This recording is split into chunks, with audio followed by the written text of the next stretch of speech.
So guys, for the first step, you're gonna head over to search and type in check for updates. Click on it.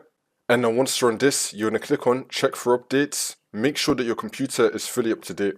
For the second step, you're gonna head over to search again and type in date and time settings. Click on it.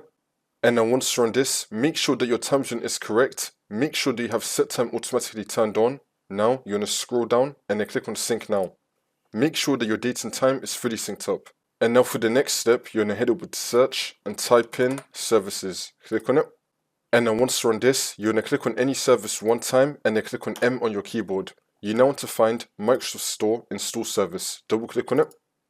Make sure that you have the startup type on automatic and then click on start, which will now make the server status running, and then click on OK.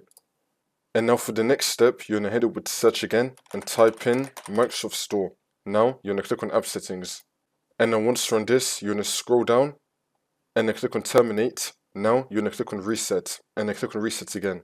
You want to reset the Microsoft Store. And then once that's been done, for the last step, you just want to restart your computer and then the problem should be fixed.